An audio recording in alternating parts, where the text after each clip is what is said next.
Ngayong gabi hanapin natin ang dambuhalang sawa. Tara, laking gulat ko nga dito dahil may luwiliwanag, ayun o, nasa kadiliman pero may maliwanag na, pero ininda ko na lang yan dahil dito sa kagubatan hindi ka pwedeng matakot. Dapat silang matakot sa iyo. Dito may nakita ko dito isang puno ng santol, ayun o, ang daming bunga. Siguro seasonal na ngayon ng santol. Napakasarap niyan guys. Ito naman po yung cane toad na poisonous. Yun o. So bali ngayong gabi nga guys ay mag-isa si Salbar.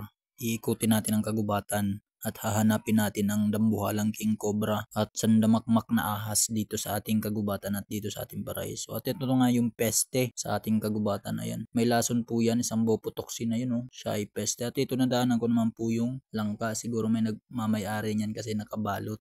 At eto nga nadaanan naman natin ng isang frogmouth, yung nakakatakot na huni sa kagubatan. Ito nga po pala ay grupo ng mga nocturnal na ibon. Ayun o, napakaganda. At eto naman po yung kakaibang kabakab. Ayun o. At eto na nga mga kasalbar yung isang frogmouth. Makikita natin ang kanyang mukha ay para siyang adult, Nakakatakot mo nito ang huni sa kagubatan lalo na kung mag-isa ka, talagang matatakot ka. At eto naman po mga kasalbar yung huntsman. Iba pala ang klase ng huntsman mga kasalbar. At eto naman po yung juvenile na box turtle. Ayun ang cute niya, napakalit. At eto naman po yung isang huntsman, makikita natin ang kanyang itsura ay nakakatakot, ngunit ang kamandag nito ay hindi para sa tao, hindi siya considered na dangerous sa tao. At eto nga mga kasalbar na daanan natin dito ang napakalaking puno. Yan, at sabi ng iba meron daw ditong kapre pero wala naman. Eto naman po mga kasalbar, sa pagkakaalam ko dito inuukit ng mga artist yung mga tao. Yan, ano kaya kung guhit natin si Salbar. At eto nga mga kasalbar na daanan ko rin yung linta.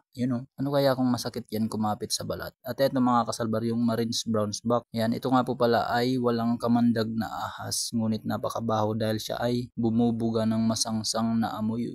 Talagang todo kapit siya sa akin. Ahas na lang siguro ang kumakapit sa akin. Hindi na magkakaroon ng baby loves. At dito nakita naman natin dito na daanan ko yung isang bahay ng para siyang putakti, yung paper wasp, pero hindi ko alam kung putakti nga ba o ano. Yan, pa-comment na lang kung anong tumitira dyan basta. At kung nakakaabot ka na dito sa aking video, malapit na tong matapos, pa-like naman and pa-share sa iba upang marami tayong ma-upload na video. At dito nga mga kasalbar na encounter natin ng isang bangkay, stickman, isang stick insect.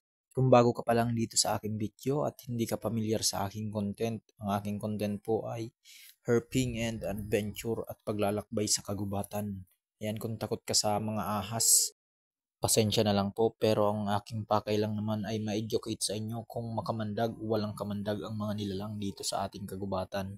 At dito nga may isang puno ng lubi-lubi at puno ng sapot ng gagambang to. Anong klase kayang gagamba yan mga kasalbar? Siguro pagkakalam ko niyan ay gagambinoy.